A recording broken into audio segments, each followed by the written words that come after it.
Just tell us you can I bench owed more it than to him him. and you're good. Oh, You probably could. we might. I don't know, man. We'll have to test it. Uh-oh. Challenge. That's Brian's Challenge. weakness. Anytime Brian, someone says they can bench more than Brian, and also doesn't like people that are taller than him. one day I'm gonna walk up and punch you in the face and see what happens. No, just embrace him and give him a Yeah. kiss. That's what you. All right, guys. There you All go. right, calm He down, might he might calm like down. that too much. Yeah, that's too much. All right, let's save it for the pod. Hello, my friends.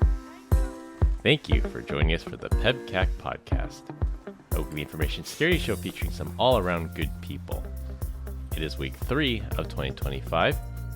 I'm Chris Louie and want to wish a very happy anniversary to my wife of 14 years. That's it? Just 14? 14. With me, I have my co-host, the Cloud God, who knows right off the top of his head what the traditional 14th year anniversary gift is. I only know that because we flew to Africa and illegally hunted a rhino, killed it, chopped its ivory tusk off, because that's exactly what we get our wives on their 14th anniversary. Am I right or wrong? You were going after the tusk for for medicinal purposes, right? Not for that other stuff. I actually have no idea what you're talking about. So you're half right, Brian. It is ivory for 14, but ivory does not come from rhinos. That's right. Oh, just elephants only? Yeah. Rhino horn I is mean, used oh, yeah, for that's... other things you might need help with at your age, Brian. Yes. Yeah. Medicinal yeah. purposes. You need help, Mr. Expert Pervert. And we have Glenn Medina, who has probably been married at least twice as long as me. What's the secret, Glenn? What is this? It's 32 years this past Oh my weekend. This God. past week. Yeah. Yeah. Happy You anniversary. get married when you're 10, by prearranged marriage by Asian parents, and there you go. By the time you're 30, you've been married twice as long as Chris.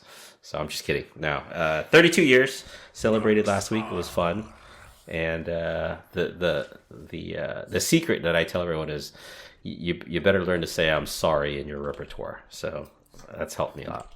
Is that for both you and your wife, or just you? Just me. Okay. Come on now. Rosie doesn't apologize? Rarely. Well, she would if she was wrong. So she's never wrong. So, that's not true. She's wrong some of the time, but she won't admit it. So Our guest this week is the renowned expert on startup culture and money laundering, Cody Anderson. Oh man, yeah. I don't know if I really want the money laundering tied to me, but happy to be here. I would take like marriage expert over that, but yeah, man. Really happy to be here. I appreciate you guys having me on. Met Brian in the gym actually. Brian was probably benching like 4 plates or something when I saw him, and I was like, I gotta get to know this guy, and we both happen to be in tech, and yeah, I've been chatting for a while since, and I do have some fun startup stories. If we got time to get into them, would love to share. Not money laundering, but I do have embezzlement history. So, yeah. is that 4 15-pound plates? Is that what that is? Yeah. You know what? Screw you, dude. The guy's over here trying to gas me up, and you're just putting me down. We know Brian's Shows weak you spot. how little Glenn knows about lifting. There's no such thing as a 15-pound plate. Maybe at Planet Fitness they have 15s. Yeah, that's what it is. Yeah, him, the purple people eater. But yeah, Cody's a good dude, man. I'm not even too sure how we became friends, but yeah, this over time, and then he's also pretty awesome. He actually took time out of his day to talk with my my boy regarding software engineering and that kind of career path. So thanks so much, man, for doing that. I appreciate you. Yeah, of course. Happy to be here. All around good guy. There you go. Yes, sir. So Cody currently works at Diaper with a Y, since every startup has to have a regular word but spelled slightly differently. And Brian was very excited to have you on the podcast. He hasn't stopped talking about you since he bumped into you at the gym. I gotta ask. So when you come up with names for companies, I can't imagine you think of the association of other words that come with that. Like when I think of diaper, it's like okay, there's got to be something to this. Right? Yeah, Was- I didn't come up with diaper. My wife always makes fun of my business names that I come up with because diaper is probably like inside of my realm of what I would have come up with, just very explicit, not I don't know names. But yeah, didn't come up with this one. But usually in the past, I got some bad names that my wife will make fun of me for. So Gotcha. This That dude is also startup has life. like a repertoire of just crazy business ideas, like startup ideas himself. I'm not gonna like out him on it right now because somebody might take it and get rich, but he's got a couple cool ones. Maybe we'll save it for when we're done recording. no, yeah, for sure. No, it's good. Like I've always been the idea guy starting in college. That's actually how I got into tech. Is I took a gym idea. Funny enough, I wanted an app built, and I took it to a tech guy I networked into, and asked him how much it would cost, and he said $150,000, and for like a basic mobile app. And so I thought, back then, well, I want this app to be built really bad. I'm just gonna learn how to do it myself. And worst case scenario, the idea doesn't work out, and then someone else will come along and pay me $150,000 to build it. And so that was actually like my intro into technology back in college. And it turned out to be the app to find human feces in San Francisco. So good job on that. I wish I could take credit for that one. Yeah, great idea. Little did you know that you could have built that app in India for about $200, right? So Yeah, no, it's Good all outsourcing. yeah, it's exciting now. The world of AI and outsourcing. It's like the idea guy's time, right? Like you can think up an idea and have it built in a weekend. So it's fun. Combined, we have decades of information security experience and here not just to educate, but to entertain. We've got 4 awesome stories for this week, so sit back, relax, and enjoy the show. This week, we're going to talk about a popular scam going around, the crypto scam of the week.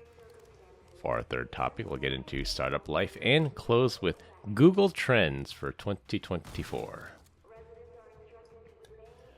For our first topic, this is our annual public service announcement to our listeners about what types of scams are targeting the general public.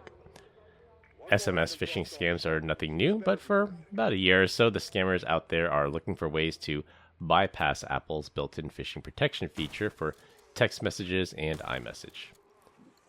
If an unknown number texts or sends you an iMessage with a hyperlink, Apple will not allow you to click on that hyperlink until you reply, presumably letting Apple know that you trust the contact and it's okay to turn the hyperlink live. Scammers are now including a message at the end to reply the letter Y to the text message to acknowledge that you got it, exit the message, then go back in so the hyperlink becomes clickable. I personally get a few of these every week, and over the Christmas break, I actually got a message about Fast Track. That's the toll system we use here in California that I missed paying a toll and had to pay it online using their link or face heavy fines and penalties. I think basically everybody got it here in the Bay Area. My family members were messaging me about it. There were tons of posts about it on Nextdoor, and Fast Track themselves had to put out a statement that it was a scam. But it did include that text at the bottom that says, reply Y to this message, go out, come back in, and then click on the link. Honestly, if you're going to reply Y to that text message, just do it like a selfie with your credit card exposed, right?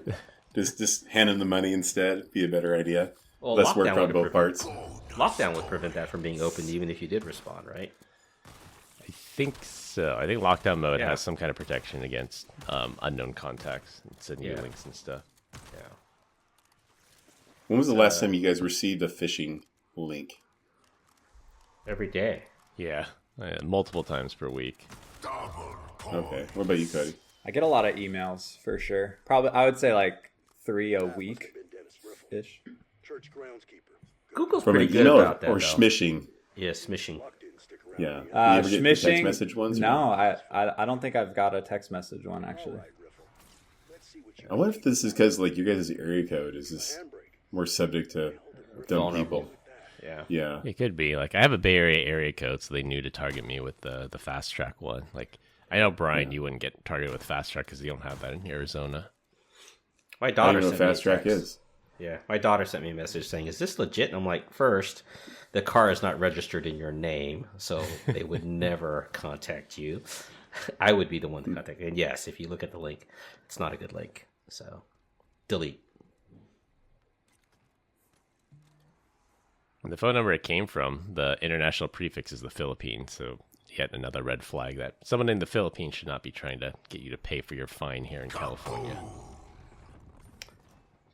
Yeah. You can always tell when it's like a fake USPS thing, right? It's like that or unpaid tolls.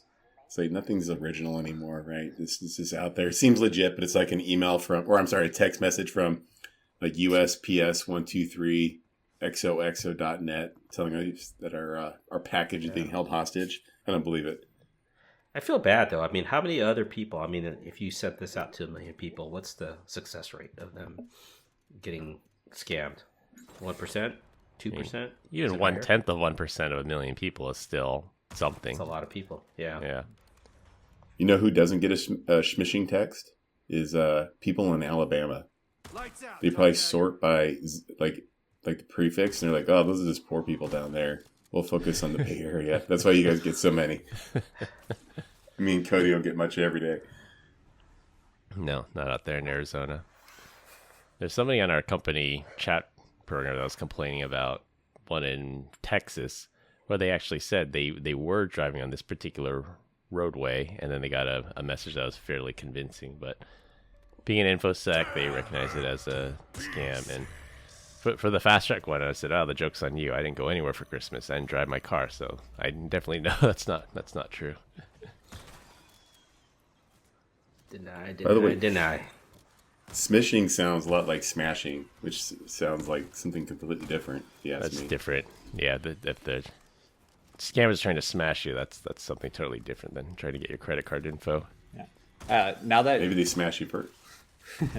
Yeah, now hearing you guys talk, I actually was reminded of one I got hit with crypto, and they actually texted me, called me, and emailed me like all at the same time, saying my Coinbase account was like vulnerable or like had been hacked, and so that one was pretty impressive for sure. Just because they gave me like the triple threat. So was it because you use FTX?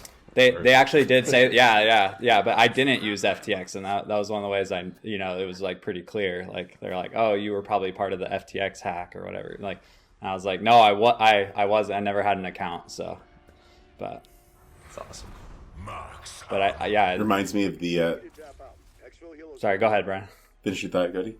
No, you go ahead. I was gonna say some of those wallet addresses that they do, like they're earning on the crypto side. Some of them are making like $50,000 plus like a day or a week, doing those scams. So it's pretty wild to see how many people they actually get.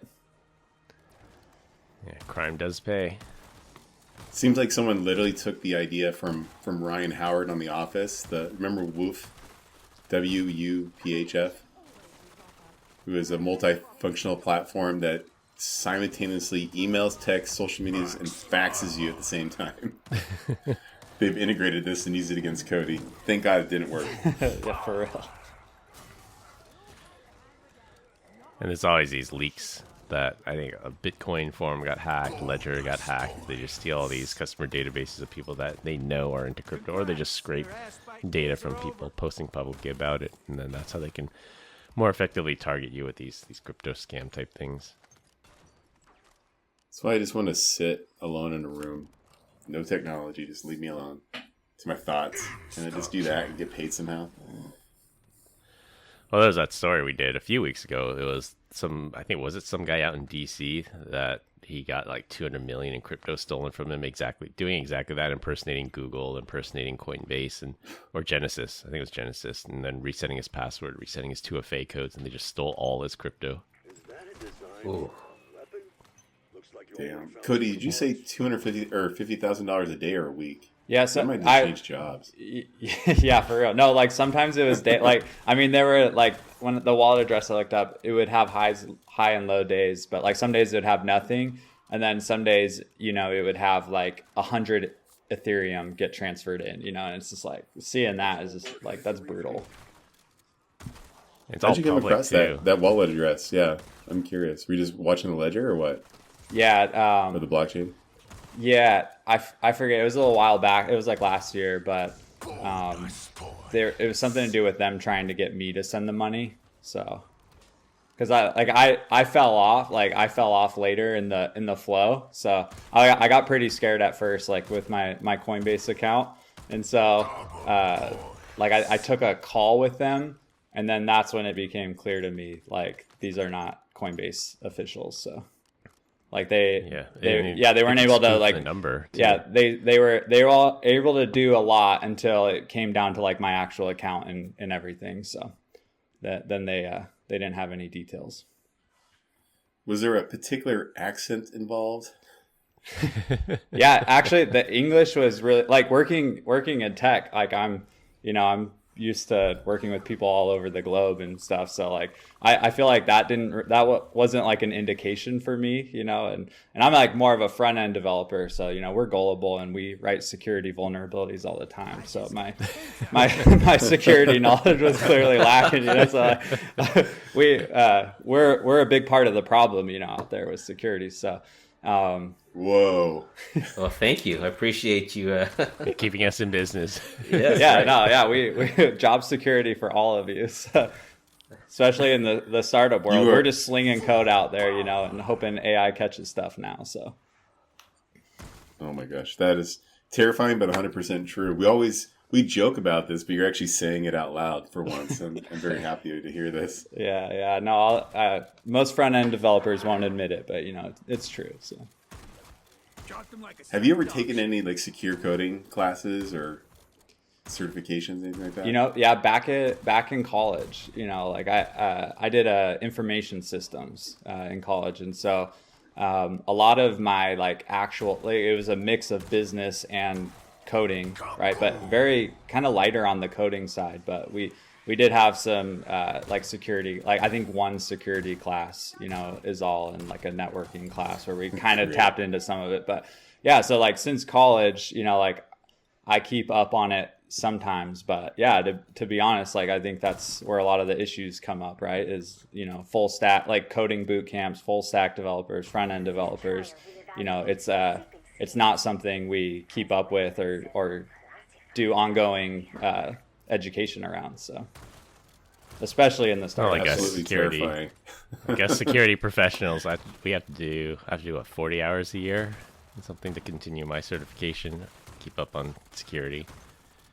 Yeah. It's always these continuing. This podcast education counts for it, requirements. right? This does, yes. So all you listeners out there, every week, put this down as your continuing education credit.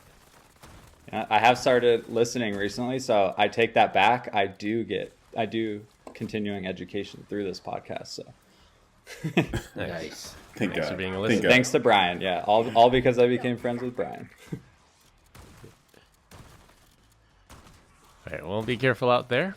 And I think they did a study on smishing techs, and they said the top most impersonated brand for last year was USPS, so the U.S. Postal Service, and these kind of misdelivery, your packages held hostage scams. Could be DHL, UPS, whatever your local delivery service is. And then the next one would be these tolls, that now that we have so many toll roads, at least here in America, that people are just afraid of getting these massive fines. And government being government, it's hard to tell the difference between a scam and an actual government website, but just double check and always go to the source of the website and not click on these links.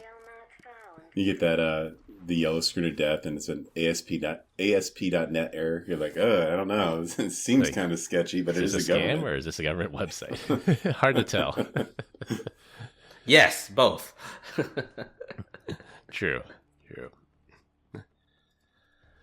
All right, for our second topic, people have varying feelings about organized religion, but I think most people can agree that a person in a position of authority with any religion should not use that power to prey on their congregation. That's exactly what one pastor from Washington State did when he involved his congregation in a cryptocurrency scam. He recruited all his parishioners to join his cryptocurrency investment club after seeing it in a dream. He promised 35% returns per month, risk-free. For those of you who are not financially savvy, that means you would basically double your money every 2 months. Astoundingly, the scam ran for 2 years, where he stole almost $6 million from 1,500 people until the law finally caught up with him. He's now facing 20 years in prison if convicted. I'll just keep sending them back to So hell, this, like- when I read this, sounded eerily like, I don't know if I even shared with you guys, but like Christmas Day, we're over at a friend's house, and there's this young gentleman that's trying to court my daughter. Lovely human being, but he's like, we're talking about investing and stuff. He's like, oh yeah, we got this one thing, and like everyone at the church is doing it. A little bit of background: this particular church is more Hispanic dominated. I was like, oh, cool. What are you guys doing? He's like, well, you have to be a Mexican citizen, and you take your money. Like, if you give them 20 grand, they'll give you 80. And I was like, really? And he's like, yeah, the pastor, everyone's doing it. He's like, it started with my dad, and he told me about it, and so we're just setting this up. I was like, dude, what's the name of this thing? And so he tells me, and I think it was. Is it Smart Plus? Is this the same one? I can't tell. This one's like Anyways. Solana something. Solana, yeah. I was like, dude, I was like, I can't tell you how quickly to run away from this. He's like, no, man, it's legit. It's like, it's Mexico's 401k, and it's totally legit. You just don't like it because you're a U.S. citizen. I'm like, no, I literally Googled it, and the first thing it came up with is it's a scam. It's like, gotta get your money out there, man. So. Solanify. This one was called Solanify, and it actually was targeting Hispanic people in the U.S. So That's pretty terrible. similar. Yeah. Terrible. Like you just have to give them 20 grand and they hold on to it for 20 years. Then you can cash it out. Isn't there an adage that if it's too good to be true, it is? Mm-hmm. Yeah. It's like, I don't understand that. Yeah, it's terrible that they give them like a fake account too, showing the numbers go up for months, right? Like, and they'll show, like, I've heard of this. I mean, my friend's a cop, and he deals with these things sometimes, hears about them. But they'll give these accounts, and like people will just keep paying more and more into it because they're seeing these returns, and sometimes they'll do that for a year plus until they go to pull the money out, and that's when it fails, and that's when they realize. So they've been on this euphoric high, seeing the millions of dollars they're going to make, and then they cash out, and they can't. Yeah, it's terrible. The rug gets pulled, basically. It's called pyramid scheme. Oh my gosh. It's tale as old as time. Like, there's nothing new. This happens to be a different take on it, which is crypto. But, Bernie Madoff did the exact same thing for 20 years. Yeah. He showed fake accounts, fake returns, let some people withdraw their money until the pyramid collapsed. I said the same thing. So you've heard of Bernie Madoff, right? Like, this is not a good thing. So, anyways. But doing it at church, though, that's like a double no-no, right? Yeah, preying on vulnerable people and abusing your position of power. Was he thinking that stuff was going to be tax-free because it was associated with the church? Could be. I think this guy was no doubt, like, he was just being bad. I think this particular church that these guys are going to, they don't know any better. They just think it's all legit. I doubt the head pastor is has the domain registered under smartyplus.net or whatever it is. But this guy got 20 years behind bars. If convicted, he'll face up to 20. Yeah, he's gonna be like in there, like, guys, I had a dream. A vision. And you guys can't sodomize me in prison, and also give me your lunch plates. The Lord told me so. Your commissary money, your cup of noodles. First target. Did I tell you this face is too pretty for jail? There's no way. No way I would ever do something like that. So you stay on the right side of the law, Glenn. That's right. Or at least don't get caught. Cody, how often is your police buddy having to field these random scams? He doesn't field as many of these. He's like getting more time in the helicopter now. So he's actually flying over Mesa, Phoenix area. But yeah, it happens quite a lot. So I can't speak to exact numbers. Is his name Jesse? Please tell me it's Jesse. Yeah, Jesse. Jesse Pinkman? Yeah, Jesse. He's a cool dude, yeah. He's awesome, yeah. Anytime. So he told me, sorry to bore you guys, but I'll bro out real quick with Cody. He's like, yeah. He's like, sometimes we'll be out and I'll go fly over. Well, never mind. I don't want to get him in trouble, but I'll text him if there's a helicopter. I'm like, is that you? And sometimes it is him. That's so funny. So you just look down. I'm waving at you or flipping you the bird. Yep. Yeah, I got one time in. I got a video of him flying over, and like putting the camera on the kids and stuff. It's pretty cool. Yeah. Hopefully I don't think that'll get him in trouble, but It was on his flight path back home. Yeah, for sure. Yep. So one time we were like, I still like in high school, and there's like some sort of pursuit of some nature, and there was a helicopter out, and so I decided to run around like in a darty passion in this apartment complex, and then the spotlight got put on me. The next thing you know, the cops and the dogs are right there. Yeah, it was like a terrible, terrible idea. Like, yeah, you have the fur missile sent at you. See that welt on the side of Brian's head? That's because of that. Because he was resisting. Yeah, I'm sure he actually wasn't doing anything wrong either. He's a good old boy. Just trying to attract the wrong kind of attention. Guys, I know somebody in law enforcement, and they do special investigations, and he actually was asking me, he's like, hey, you're into crypto, right? How do I, what's a Bitcoin address? How does this thing work? Because I guess he had to investigate some kind of crypto scam, and they said, yeah, we don't get a whole lot of training on how to deal with these things. Sometimes it's a federal case, and sometimes he just has to run with it as far as he can, and then just try to figure out who took the money. And I said, unfortunately, 9 times out of 10, it's got to be somebody in North Korea or Russia. It's going to be outside your jurisdiction.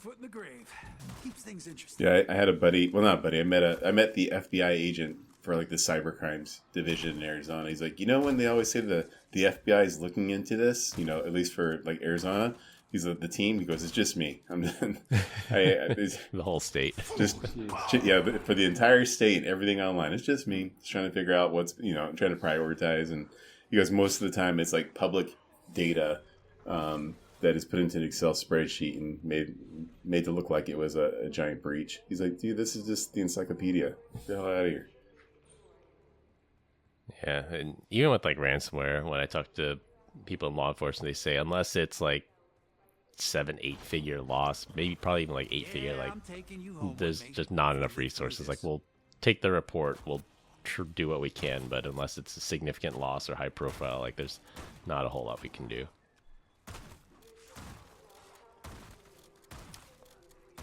I will hype up USAA real quick. So, friend of a friend of a friend got caught up like in a weird crypto scandal, and he actually transferred money out.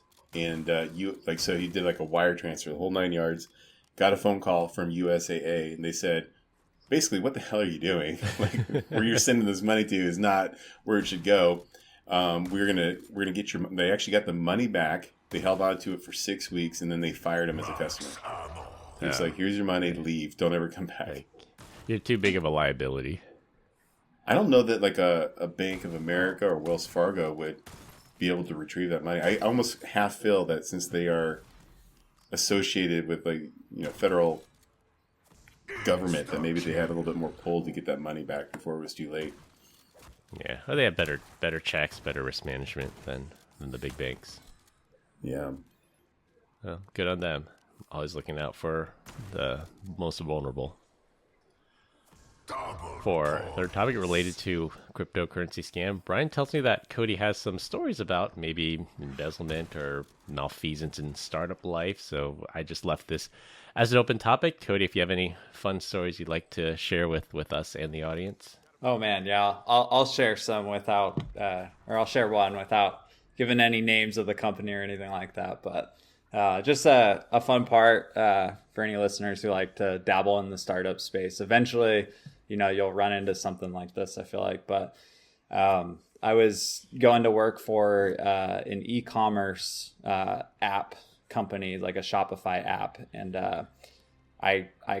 it was urgent that I get in there. It was the pitch to going there was, the app is 98% there. It's like it's missing that 2% to get it over the line, get it out to customers. We have customers waiting, all that. I quit my job on a Friday, started on a Monday. they had 2 developers there previously who were building the app. I show up on Monday. The developers are gone. I was told they're fired. And the CFO, there's like 3 or 4 employees at this company at this point. I'm like employee number 4. There's a CEO, his right-hand man, an office assistant, and like the CFO. And so I guess I'm coming in as like employee 5. But the CFO pulls me in a room day 1 after I just quit my other job. He says, "Hey, the CEO is embezzling money. That 300 grand that he told you we raised like a couple weeks ago is almost gone. Yeah, is almost gone." Wow. So we have like a few weeks, or like a month, I don't remember exactly, like to get this figured out before we're out of money.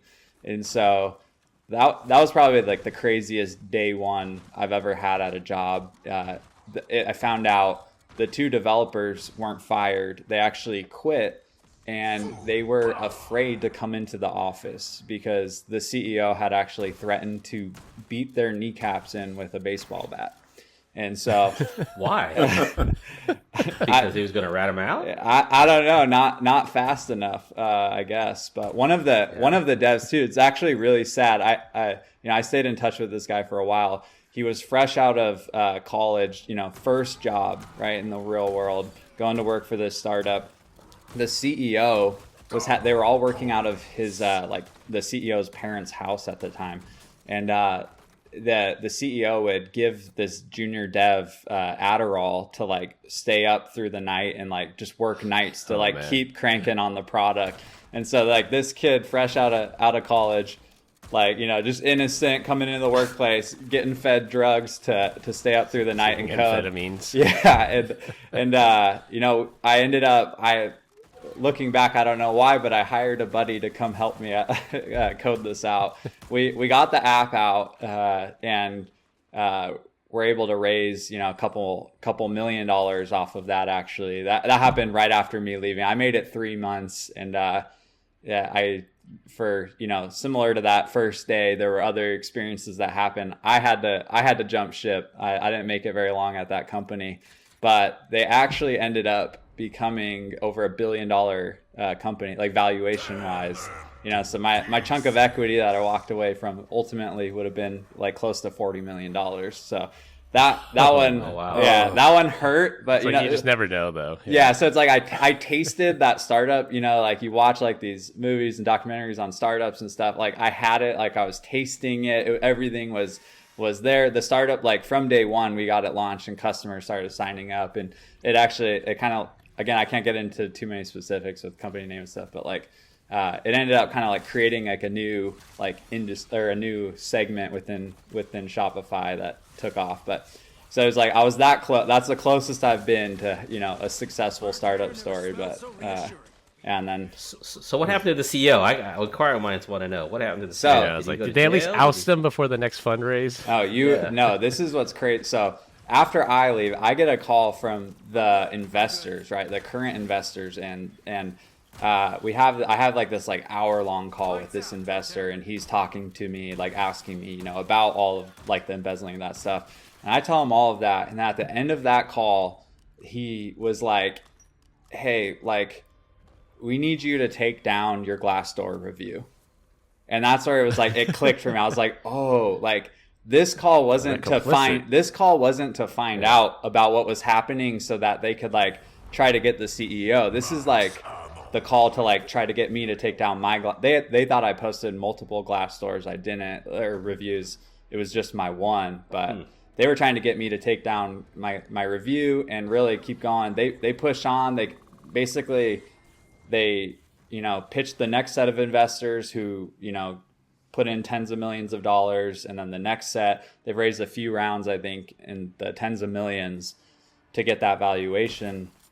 But so I've heard, and if you go, I can't say the name, but the Glassdoor reviews are pretty funny. I have a buddy that still works there and tells me some stories. So I've heard things like he's bought a mansion in LA with company funds. There's been a T-Rex skull in the mansion. Like he purchased some like crazy expensive fossil, and then he was the first person. Again, these are all just rumors, so take that. I'm not trying to get sued or my kneecaps beat with a baseball bat. So, and he was one of the first to experience. I think he paid like $150,000 or something to go be the first to visit some Egyptian tomb or something like that. Like so.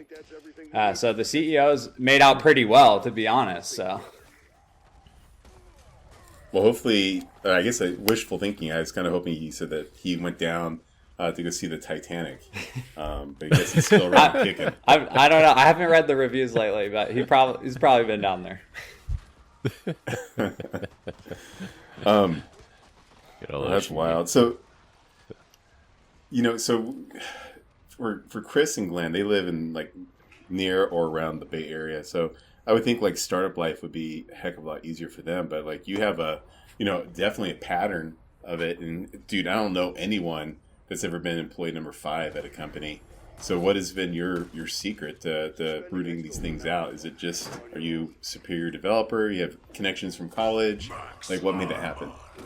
I think it's kind of more just personality driven, to be honest. I think, there's people that thrive in different types of environments, and for whatever reason, I have something sick and broken in my brain where I like the chaos of the startups, right? So I go through these periods of, all in, very intense, working nights, working weekends, being highly committed to a startup.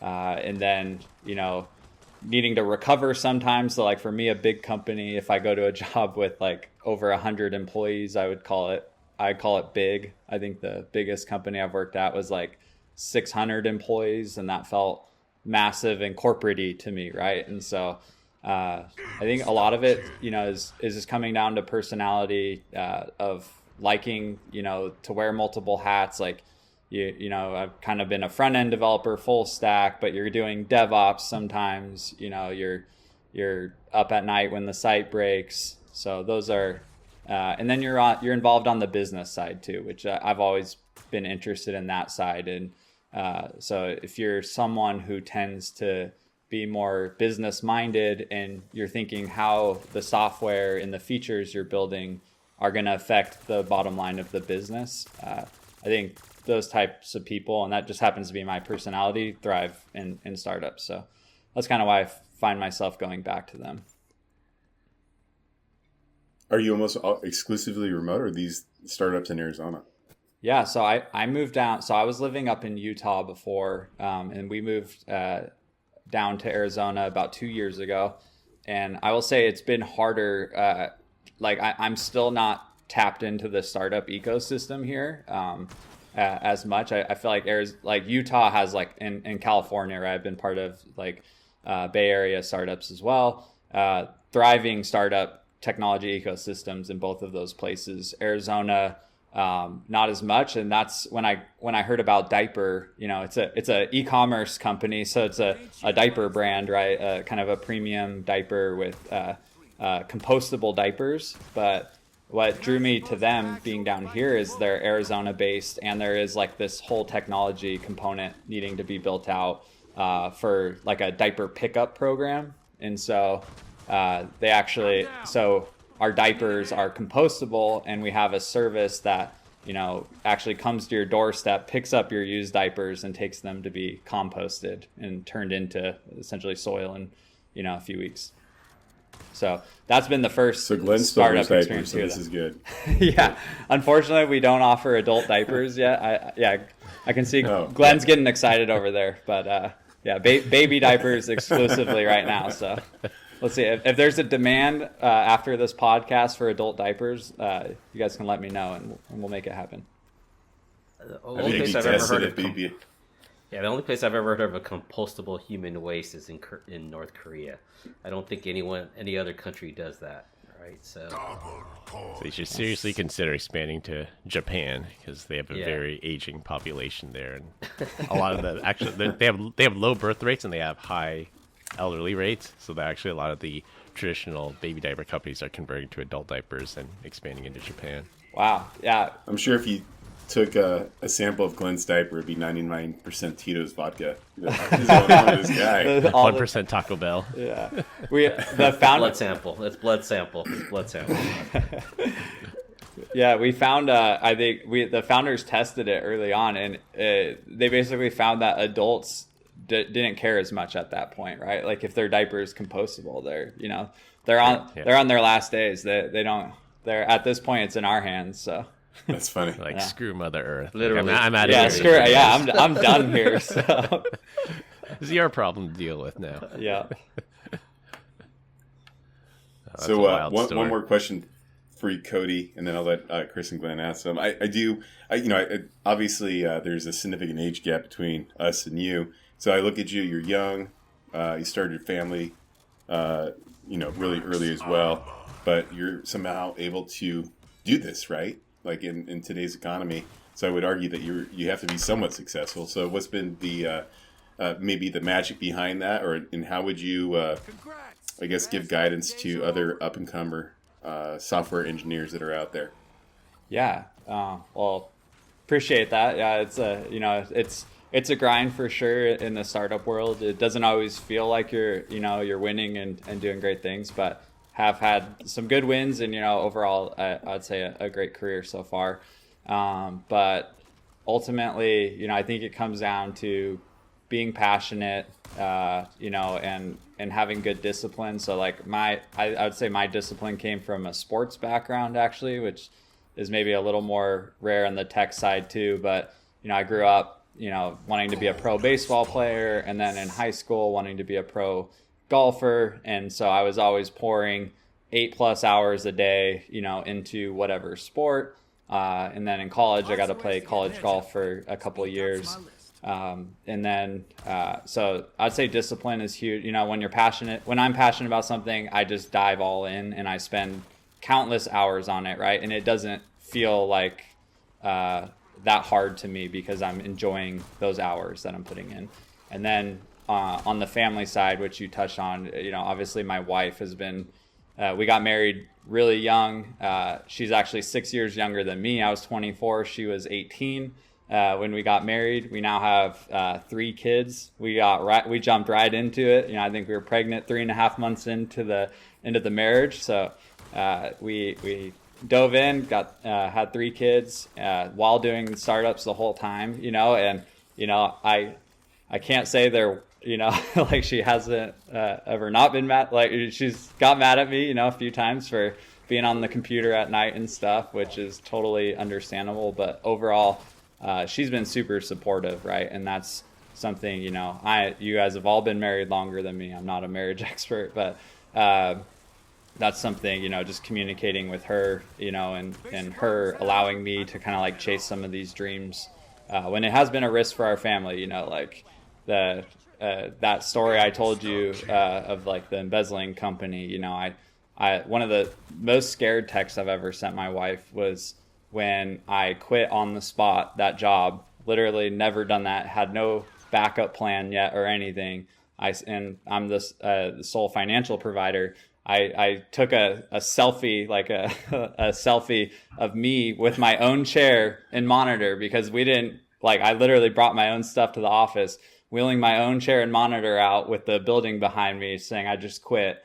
And her response was like, I'm so happy for you, because of all the stress she saw I was going through for those few months. But that's like a good, indication of, my wife's support level, where I'm thinking she's going to kill me because now we don't have an income for the next little bit. And it was the exact opposite. She was happy for me, emotionally, and knew I would be able to support, in the coming weeks. So great wife, and then the kids are awesome. Like I love my kids, and they actually inspire me now at this point. So once you have a few kids, they start getting older.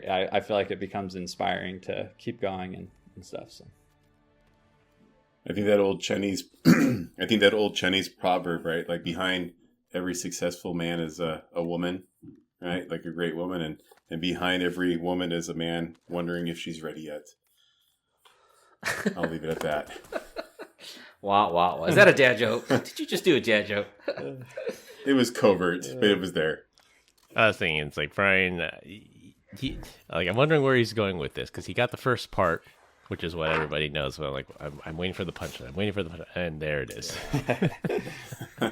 Chris knows me all too well. I do. All right, for our last topic, and it'll be a rotating topic every week, just like we did last year. We're going to talk about the Google Trends for this past year. So now that 2024 is in our rearview mirror, we can see what was trending and see which one of you, so you three, since I know the answers, so which one of you three will get the answer correct. And we have a bunch of topics here. I don't think we'll get through all of them, so I'll just start from the top. And these are the most searched terms on Google. So think of the year 2024. What do you think the top overall search was for year 2024? So like US or world view? This is US, I believe. Yes, US. US only. Kamala. Trump.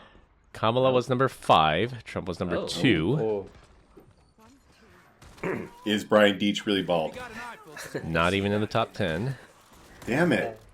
Come on, guys. What would be Elon? Election. Let's see. Elon, not top 10. Brian did get it correct. Top search for 2024 in the US, election. Obviously, it was a presidential election year. People were looking for resources related to that. Top 2 candidates. Trump got number 2. Harris got number 5. But election overall was the number 1 answer. Top death. They call them passings, but we don't have to be PC on this. Top death search for in 2024. Joe Biden. No. He acted that way. He did not actually pass. Oh, okay. He's still around? Democratic Party. Don't get rid of me that easy. Another good guess, but no. These are not actual even top. names, Glenn, not ideas. Sorry. Okay. So if Well, you Jimmy remember, Carter was just recent, right? Jimmy Carter was He was 2025. So 25. just 5. yeah. So think of our recap episode. If you're paying attention to our recap episode, most of them are actually here. I thought it would be P. Diddy, but he made it, right? So Yeah, Diddy's still alive for now. Diddy made it so far. It would have to be Decoy thrown. something that kids like my daughters. It was a guy, right? It has to be. Oh, was that the guy from the boy band? What's Yes, his name? you're on the right track, Glenn. Justin Timberlake. Shane. Got it. No, not Shane. Justin Timberlake got a DWI, but he didn't die. I don't Liam know. Payne. There's a lot. So Glenn's thinking of Liam Payne. That's number 2. Okay. Number 2. He's number Ah. James Number Earl 1. Jones. 2. Yes, James Earl Jones. Number 4. Brian is actually surprised because Brian didn't know this person had died in 2024. Is the number 1. Oh. It was that girl, the YouTuber. Brainless. The YouTuber. Yeah, remember like the van and then the boyfriend Gabby went out in the Petito. woods? Yeah. Gabby That was like Petito. 2 years That was like ago. 2 years ago. Oh. She's still not listening. I don't know. It's going to be an aha Oh. moment. Initials TK. Who? Who? I don't know. Initials are TK. J.K. Rollins? I'm not following. TK. Tiger King. TK. TK. Country No. singer. Oh, Toby Keith. Toby Keith. Number 1. Toby Keith passed Yeah. away? Yep. That was the exact same reaction Brian had when we did this on our recap episode a few weeks ago, Glenn. Sorry.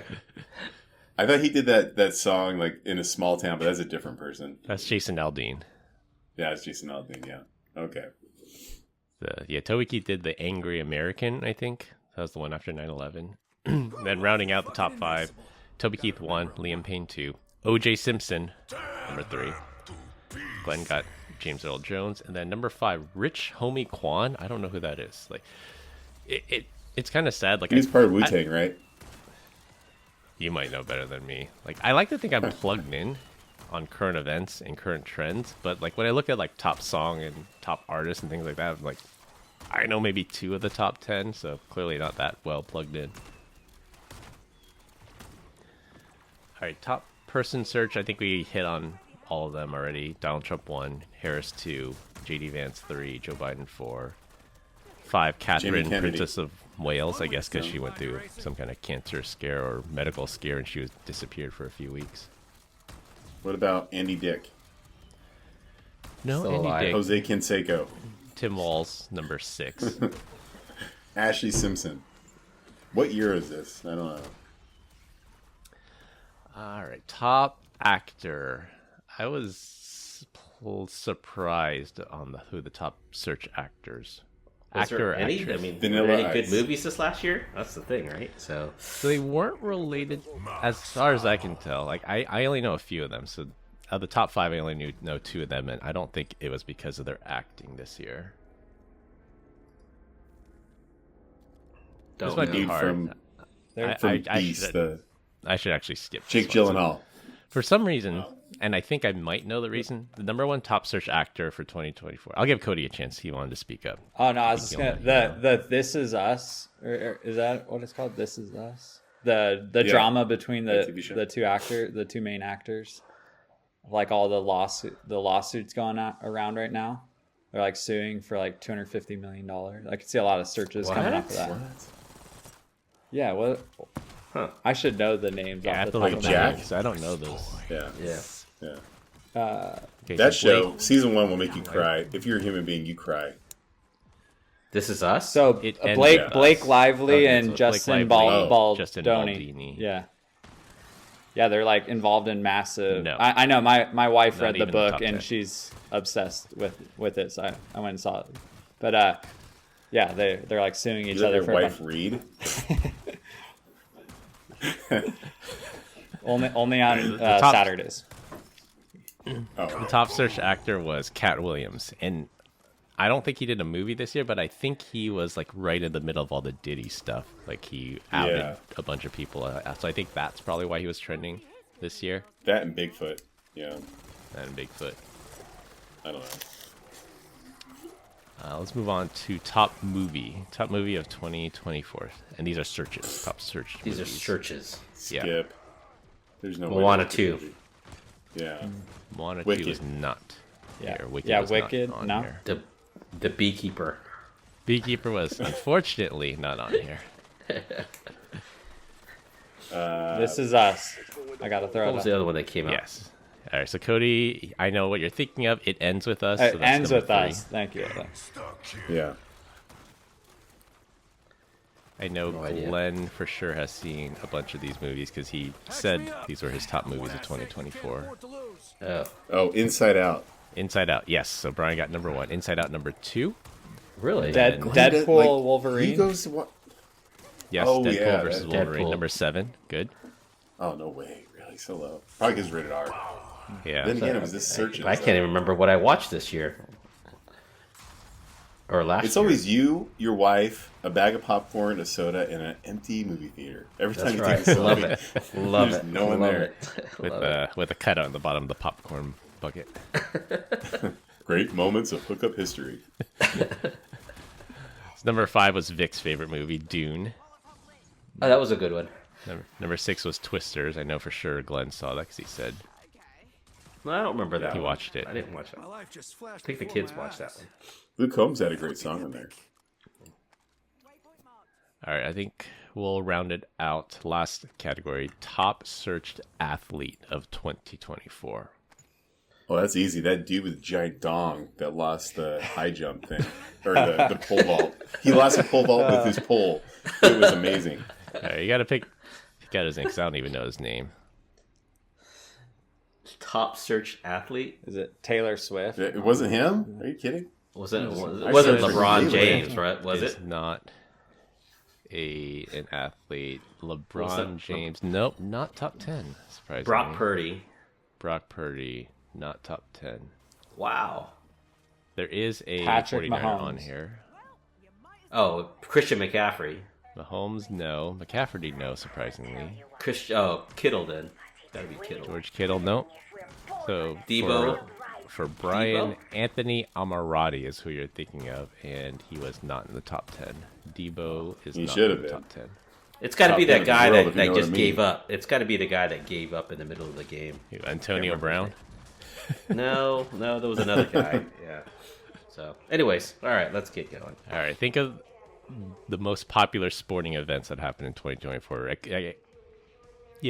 would say, okay, yeah. Most popular sporting events in 2024. Basketball? Baseball? No, it's got to be Olympics. There are some Olympians. Was it the on here. breakdancer? That fool? Oh. She was not, but I think she was the most searched routine or something. She did get a credit on here as a top search. Top performance search was ray gun full performance. So Brian got half credit. But all right, so the 49er Brandon Ayuk, he's number 10. And think of, let's see, a very big event that we all felt was rigged.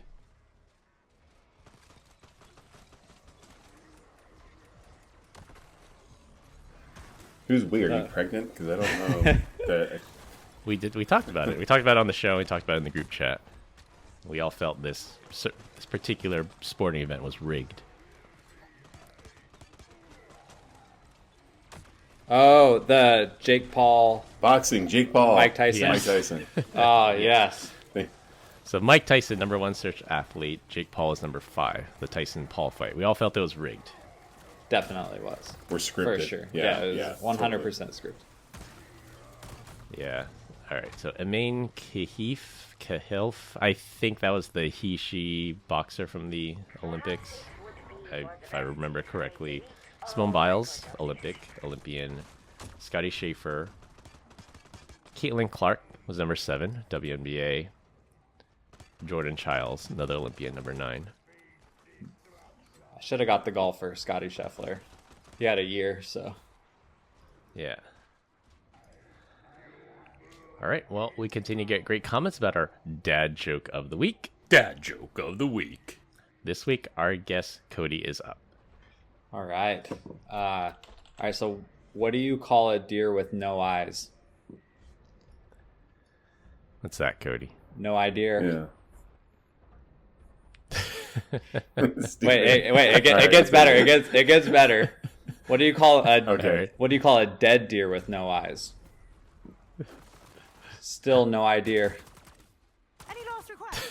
Shit, should have asked that earlier. So this shows the discrepancy in searching, because we've never heard this one, and he's brand new. I went deep into the Reddit rabbit hole for that. I was like, I know everyone's gonna like Google top dad jokes, so I had to go deep for that one. So thanks to the Reddit community for that.